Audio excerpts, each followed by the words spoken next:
Well, after 3 weeks of waiting, I finally got a new barrel for the 22 caliber Marauder.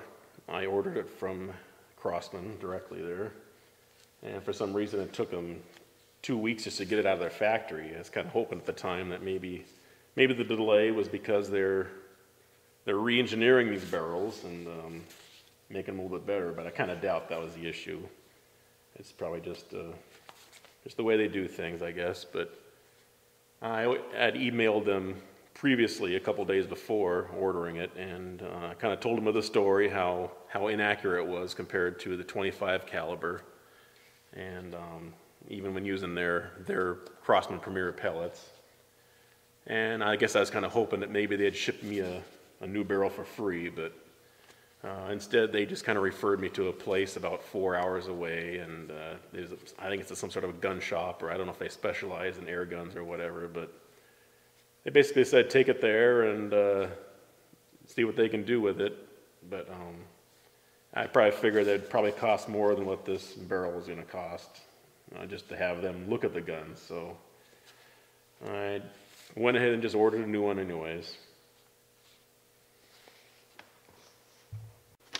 Yeah, so the price of the new barrel was $21.37. I thought that was fair, but honestly, if I knew the barrel was going to be good, I would pay $50 for a barrel. Yeah, $2.30 for a couple of seals. They go between the barrel and the receiver. I think they might be called like a transfer tube barrel or seal or something like that, but they look like an O-ring, but they're just kind of squared off on the end. So I figured if I had to have one, it'd probably be hard to get anywhere else in a hardware store, or even here at work. So yeah, $2.30 for those, about 2 of those. Shipping and handling was $4. I thought that was fair, considering it's being shipped from New York to Washington State. But I didn't understand why they charged me $2.13 for sales tax, because that'd probably be the first time I ever purchased anything out of state and was forced to pay sales tax on it. Yeah, but it's $2, it wasn't worth arguing over. It wasn't even worth the phone call to ask them why. But so yeah, so then I started taking a closer look at the barrel here, and I noticed that the chamfer, or the crown, I guess you call it, is really not very concentric with the inside of the barrel, or at least it doesn't appear to be that way. I'll try to get you a closer view here later on, but it appears to be off quite a ways. So that's why I brought it into the shop today. I was going to maybe chuck it up on the lathe over there and just see how bad it is, and if it is bad, I'll end up recrowning it. I never really done that before, so that'll be a new experience there. And I also brought the old barrel along too, and maybe we can see if there's anything obviously wrong about that could have caused the accuracy issues we've been seeing with that. So that's the plan for today. And so we'll head over to that lathe and start playing with the barrels here.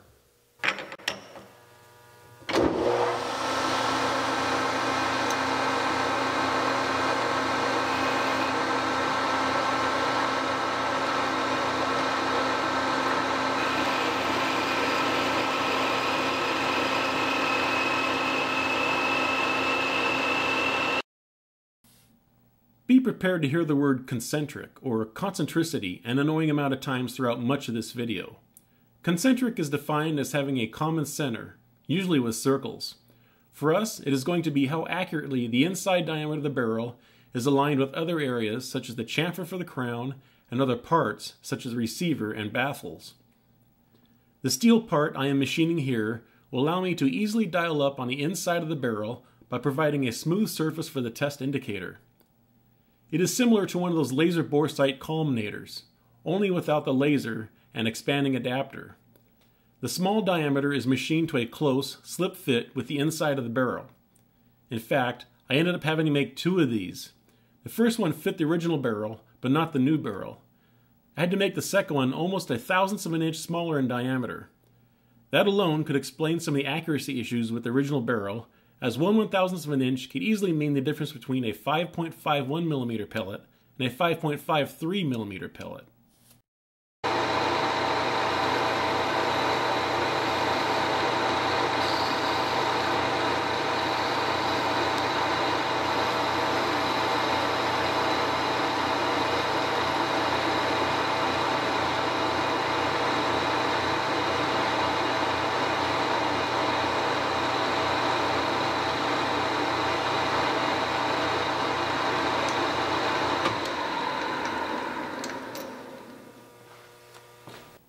Okay, so I'm now installing the original Marauder barrel in the lathe, and I'll be running the test indicator along the outer surface of the barrel.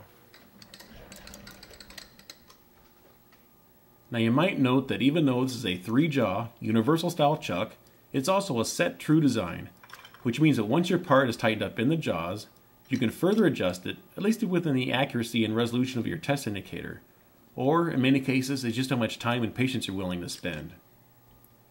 Now to do so, you halfway loosen up the 3 locking screws along the face of the chuck, and then along the outer surface of the chuck, there's 4 adjusting screws. Now by turning those screws in and out like I'm doing now, you can actually shift the entire chuck around, and of course, the part you got chucked up in there with it. Now even though the amount of adjustment is very limited, there are several advantages to using this style chuck over the 4-jaw independent style, but I won't get into any details on that at this time. I do know that if I ever purchase another 3-jaw chuck again, it would definitely have the set true feature with it, at least for the accuracy potential.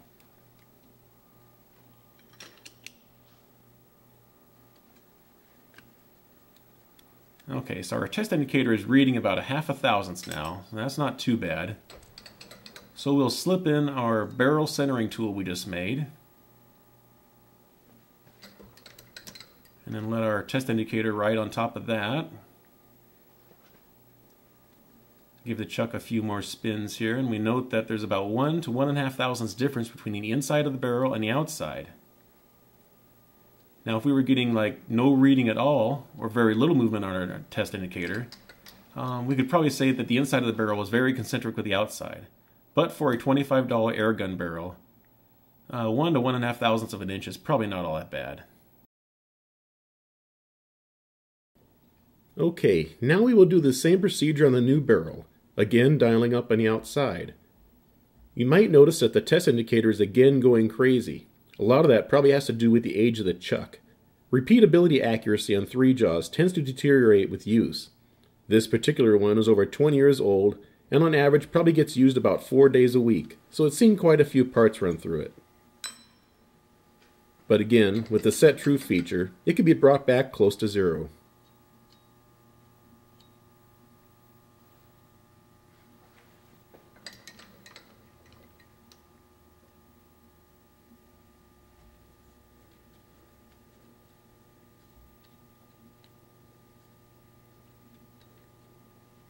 So it looks like the result with the new barrel is very similar to what we saw with the original, with the inside being only about 1 to 1.5 of an inch inconcentric with the outside.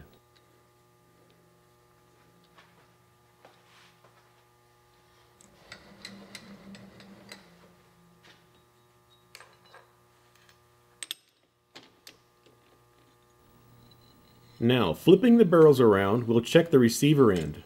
Again, original barrel first. My reason for checking this end is if the OD is not concentric with the ID, then the receiver also will be misaligned. Since the bolt is guided by the receiver, then it too will not be centered with the inside of the barrel. Now it would probably take more than a few thousandths to cause any issues, but if the bolt that is slightly shifted to the side tries to chamber a pellet, then there's a chance that the pellet could get somewhat distorted in the process. The original barrel appears to be off by about 2 thousandths, and soon we'll see that the new barrel is a little worse, about 3 thousandths. What I find most interesting is that the OD of the new barrel does not appear to be completely round. The test indicator is showing 2 highs and 2 lows for every revolution of the chuck.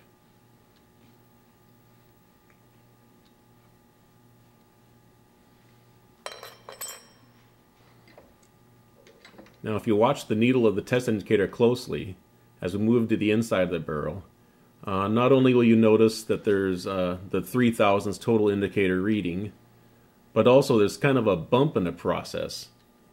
And that would kind of indicate that the inside of the barrel also has the same distortion that the outside of the barrel has. Now this could have been caused by drilling the transfer port hole there in the barrel. That could have distorted it some, but either way, it's probably nothing to be concerned about. Back to the muzzle end of the barrels again, let's check the inside chamfer, or more commonly referred to as the crown. This time, we'll be zeroing in on our barrel centering tool.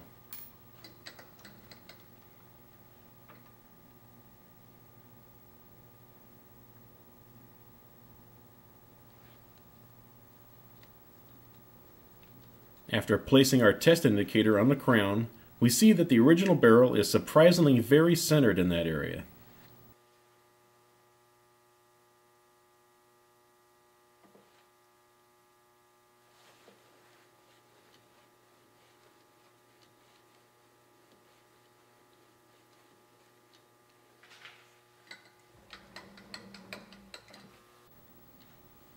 On the new barrel, this crown is what caught my eye earlier when I first unwrapped it and gave it a visual inspection. Let's see if the test indicator can confirm that it is off.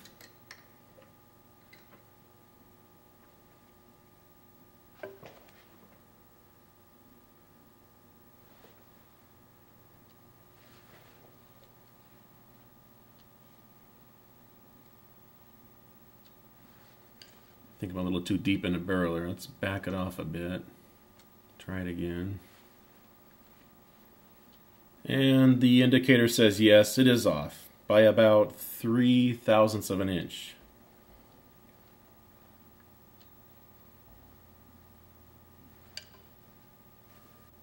Just for the heck of it, let's run the test indicator on the rifling inside and see what it does. When the test indicator is at its peak clockwise, that indicates the tighter areas of the rifling. They are all within 1/1000ths of each other, but I would have expected the barrel centering tool to get us a little closer than that.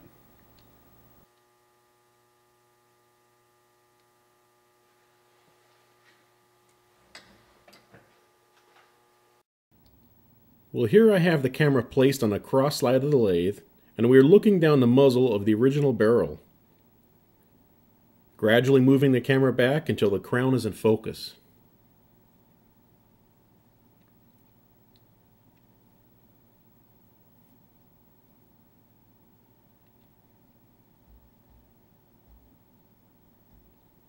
With the lathe on, we see that the crown looks good visually also.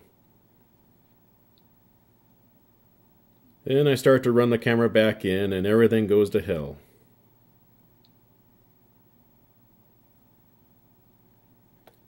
So let's take a look at the new barrel.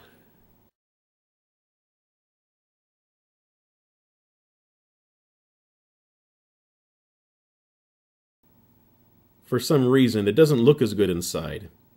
Maybe it's the lighting I used, or maybe a new barrel comes very dirty from the factory and just needs a good cleaning.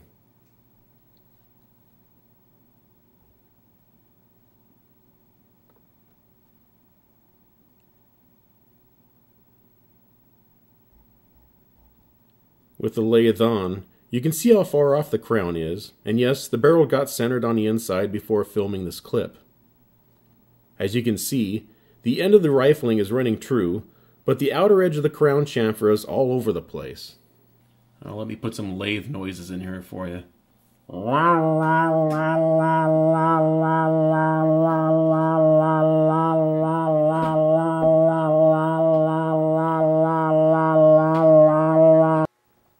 Alright, now let's check the overall straightness of the barrels.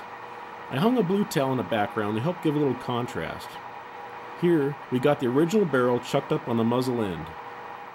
The problem with using this method to check straightness is that lathe chucks don't always grab straight, so even a perfectly straight shaft might appear somewhat bent when spun. The amount of wobble we are seeing here could reflect that.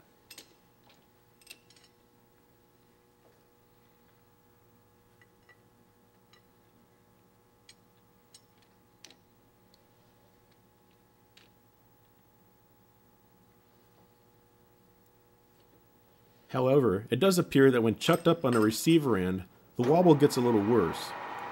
So there's a good chance that this barrel does have some bend to it. We'll have to confirm that using a different testing method later on.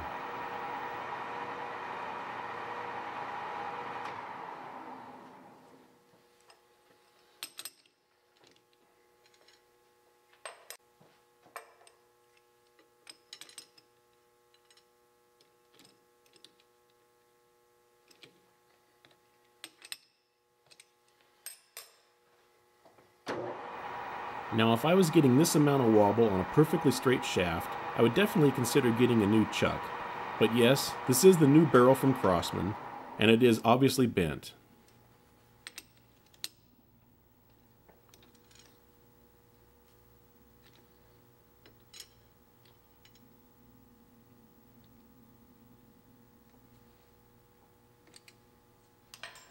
Chucking up on the receiver end, it appears fairly straight until the last few inches towards the muzzle.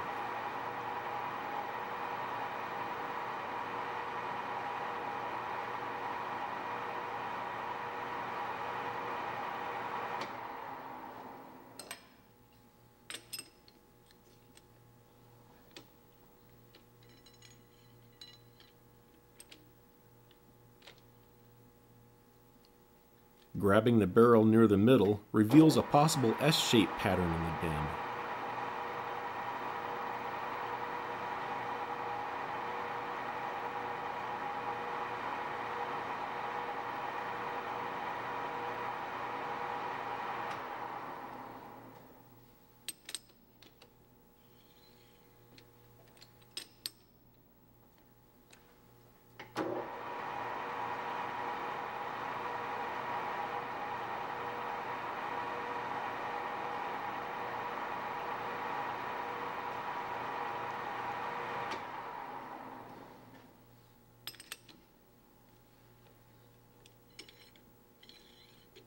Even with just a few inches of barrel sticking out of the chuck, the bend is visible.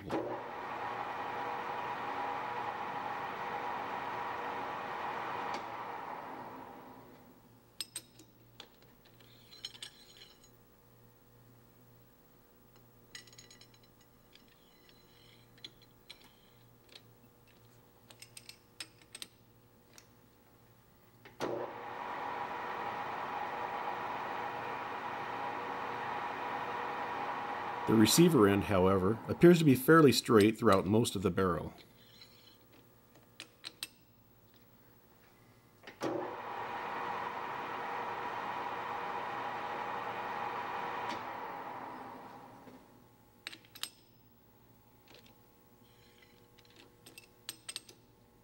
It's just that last 2 or 3 inches at the muzzle where it gets bad. And that could explain the inconcentric chamfer we saw at the crown earlier. If the barrel got bent before the crown was machined, then that could cause the inconcentric crown depending upon their method of machining.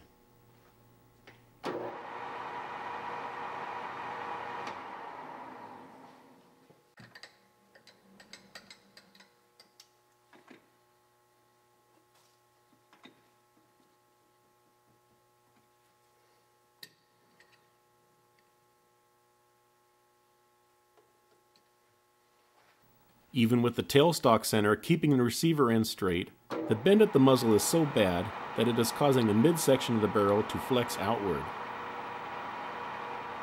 Hopefully, the barrel got bent after it was drilled and the rifling machined. If it bent before, then straightening the barrel later on could actually make things worse.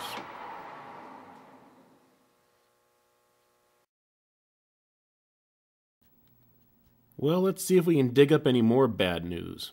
How about the barrel shroud spacer?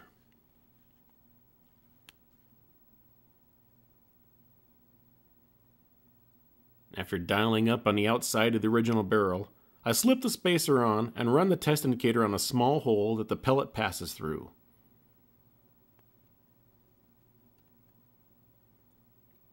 The result is something I'd hate to see on even a Red Ryder BB gun, inconcentric by over half a turn on the test indicator, or about 15 thousandths.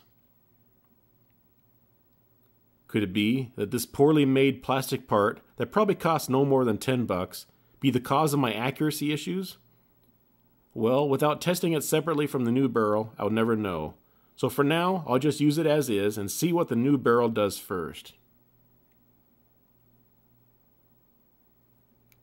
As you can see, the outer surfaces of the barrel shroud spacer are not concentric with the barrel either.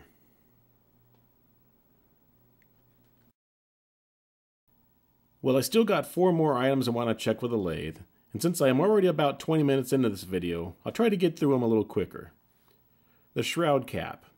I checked it by dialing up on the inside of the shroud and then running the test indicator on the ID of the cap. The result is about 2 to 3 thousandths in concentric.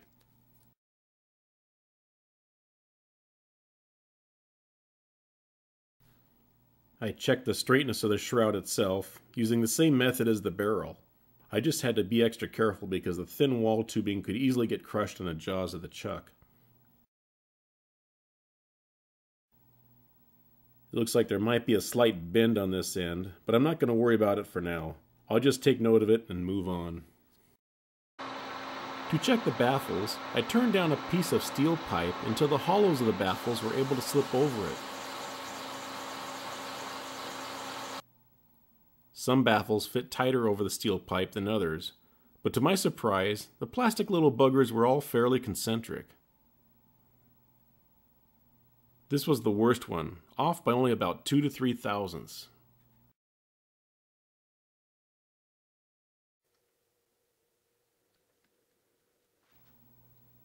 The last items to check were the OD of the shroud mount, the face of the shroud mount, and the face of the receiver.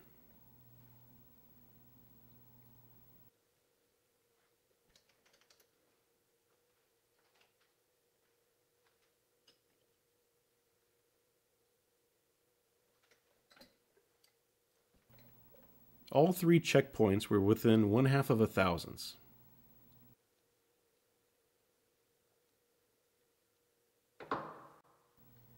Although the bolt area of the receiver was not in the camera's focus here, I gave it a quick visual inspection with the lathe on. You don't need a lathe to check for straightness. Simply rolling the barrel down any flat surface like this piece of glass can often reveal even some minor bends.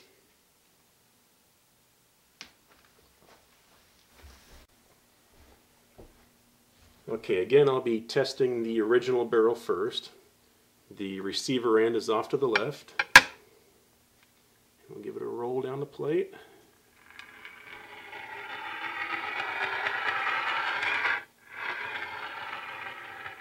I'm not sure if you can see it or not, but this one appears to have a slight bend also using this method. And it's centered somewhere towards the receiver end, like in that area.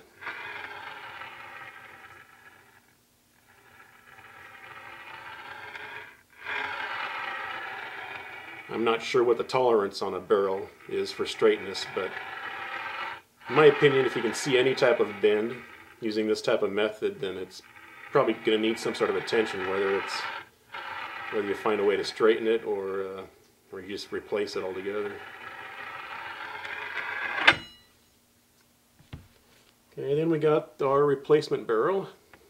Again, the receiver end is on the left.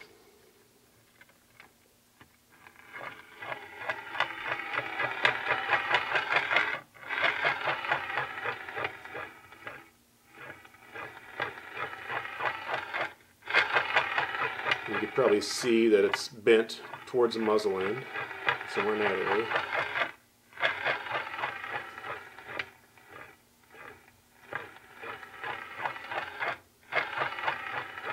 I think even Ray Charles could probably determine that this barrel is bent just by the sound it makes rolling down the glass.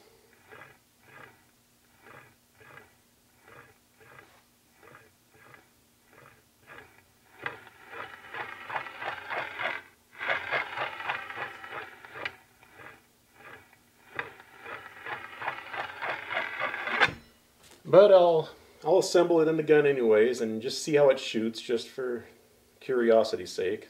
More likely I'll be taking it out and straighten it and see how much an improvement that makes.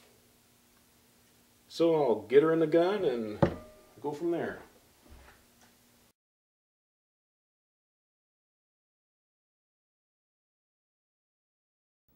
Well, I'm going to just zip right through the reassembly here at hyperspeed, so that hopefully if I do anything wrong, nobody will see it and be able to criticize me for it.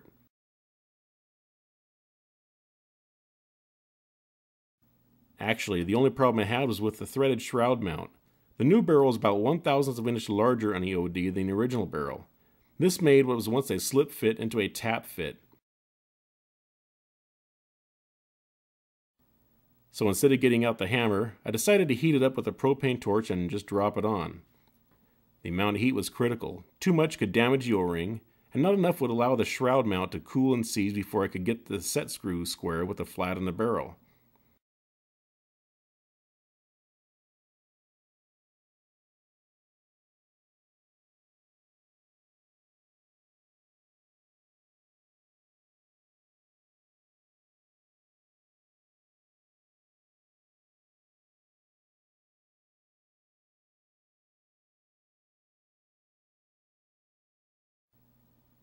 Alright, I'll get the scope mounted and sighted in so that we can go right to the pellet testing.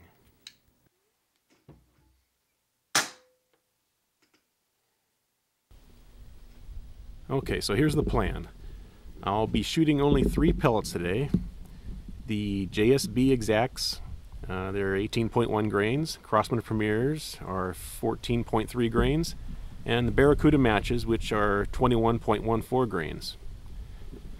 Now I got the scope all zeroed in at 40 yards down there where the white paper is, and using the exacts there for that, and I'll be leaving the scope at that setting for the rest of the video.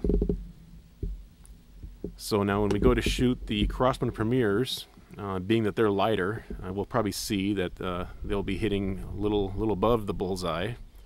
And the Barracuda matches, since they're heavier than the JSBs, they'll be probably hitting below the bullseye.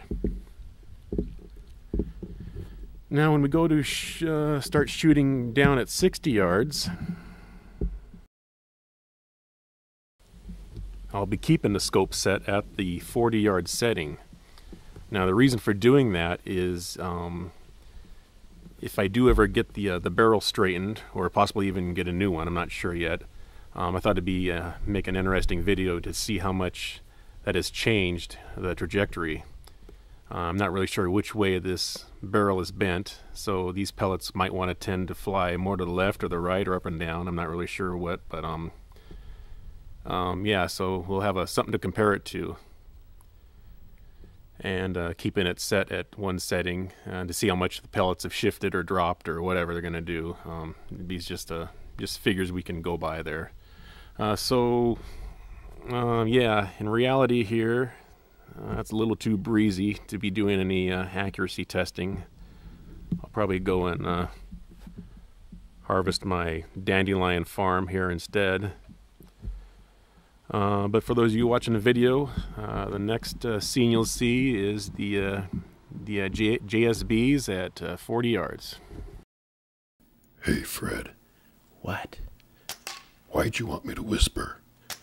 Because we were told to be like sports commentators for golf. If the shooter can hear you, he might lose his concentration, and he won't shoot as good. Oh. Hey, Fred.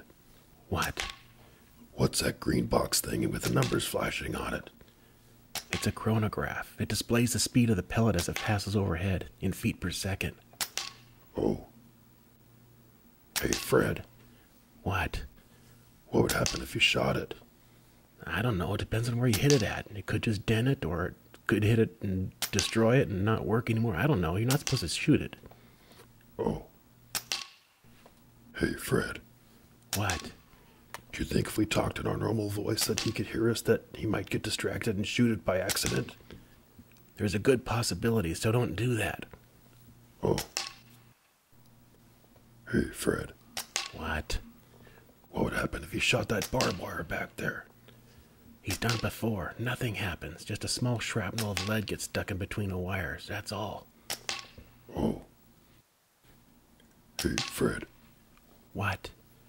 How can he shoot through the camera like that?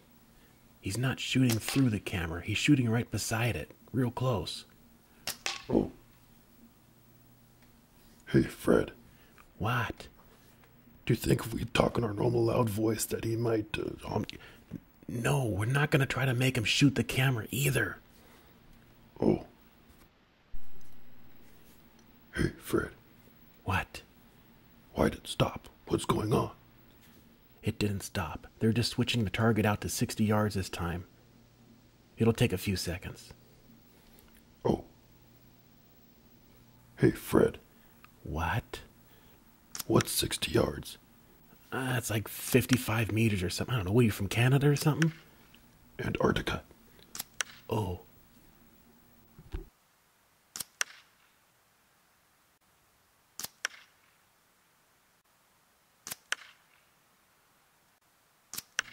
Hey, Fred, What? why are the pellets hitting so low on the target? Because he's keeping his scope set at 40 yards. He explained all that earlier in the video. Where were you, sleeping or something? I was reading through the comments before I came here, and someone left a message that said to skip a half hour of BS and go straight to the shooting. Click here. You're welcome. So I clicked it. So you really have no idea what this whole video is about, do you? That was stupid. Oh.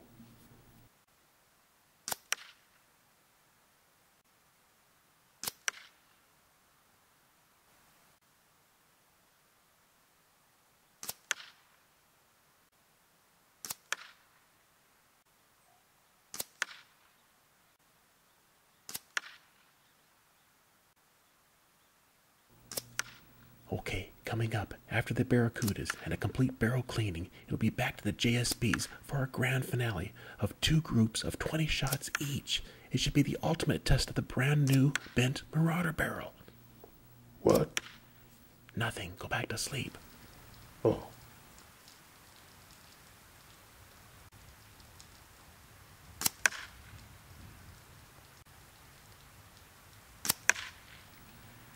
Hey, Fred. Let me guess. No, he's not trying to hit the penny, okay? The penny is there only for a group size comparison.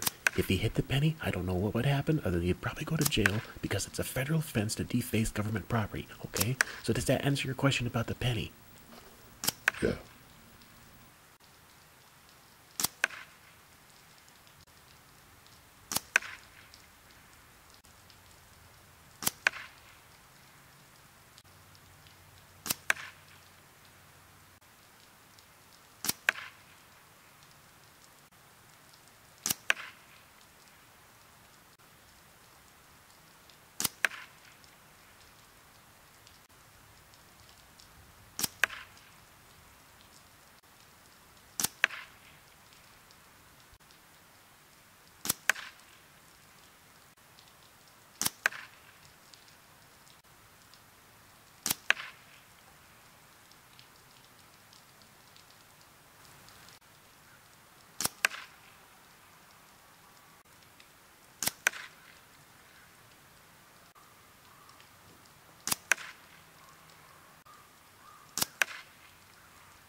Hey, Fred. What? How is he able to shoot and reload so fast? He's not shooting fast. He just edited out all the dead space in between the shots. It's a very time-consuming project. You should give him a thumbs up after the video's over. But if it's all edited out, then why aren't we edited out with it? Because we were added later. Well, if we are added later, then why do we have to whisper like this? You know, that's actually a very good question. Oh.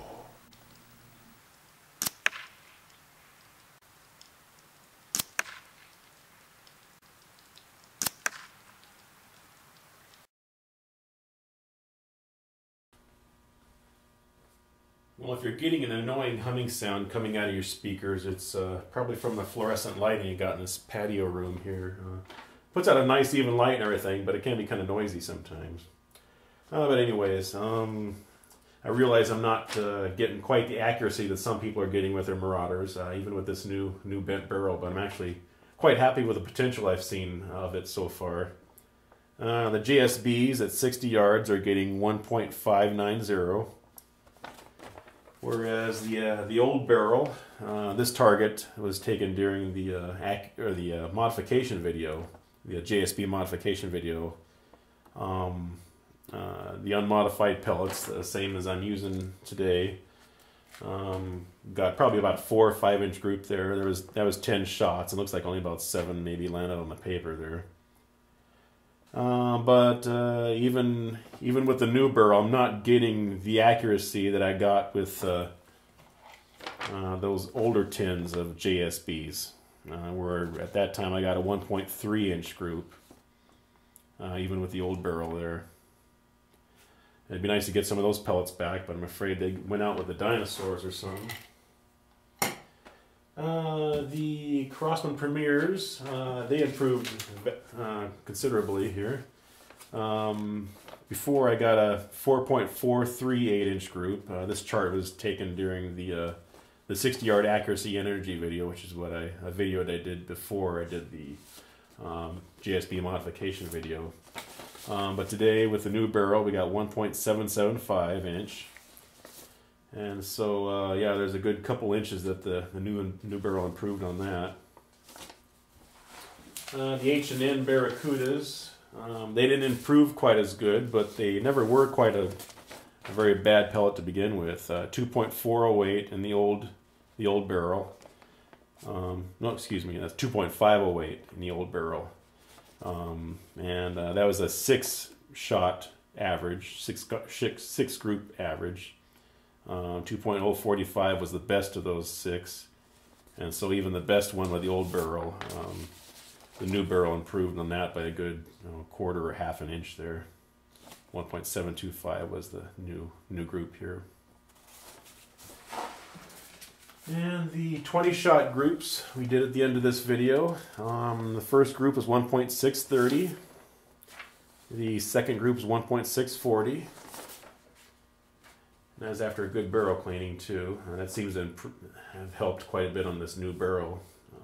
It doesn't take long for it to foul up though. It probably just needs to be worked in a little bit. But compared to, again, the JSB modification video, I did a 20-shot group on that also, and it got a 1.710, but those were the modified pellets. Again, the same pellets that I'm using today, but I expanded the skirts on them to help fit that looser old barrel a little bit tighter. And as you see, it definitely improved their accuracy, but still I'm getting more accurate with this new barrel, even without modifying the pellets. And I did try modifying the pellets with this new barrel, but I haven't seen any improvement between modified and unmodified with the new barrel. So I'm kind of happy to see that in a way. I took a little time, and if it's not needed anymore, that's great. So yeah, the next Marauder video will probably be on straightening that barrel. I'm almost afraid to even do that because I'm not really getting a whole lot of side-to-side drift that you might expect from a barrel that's pointed in a funny direction. It seems to be fairly straight on, left to right at least, but the amount of drop from sighting it at 40 yards and then hitting it at 60 yards, what is that, like about 4 inch there? It's probably normal, I'd say, for a 20-yard difference there. I don't know, for the velocity that I'm shooting. But I won't know until I actually straighten that barrel and retest again. So that'd probably be the biggest part of the test, just seeing what how much the pellets drop or change or whatever. But yeah, it might be a few months before that video actually comes out. Trying to get the weather to cooperate around here. I get a bunch of wind and stuff and breezy days, and then of course the chronograph needs a good overcast sky for it to work properly. And having those two elements come together on a weekend when I'm not doing something else is kind of a rarity. So That's kind of part of the reason why I don't get too many Marauder videos out. And I'll try to make that shroud spacer thing. I'll incorporate that into that video someplace too. I'll probably make it out of aluminum or something. The original ones here are plastic, and see if I can get one with make it a lot more concentric than I've got here. So yeah, till then, thanks for watching.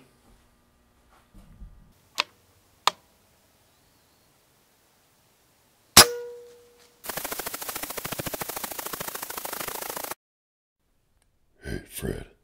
What? The video's over. Hey, that hurt! It was just air. Oh.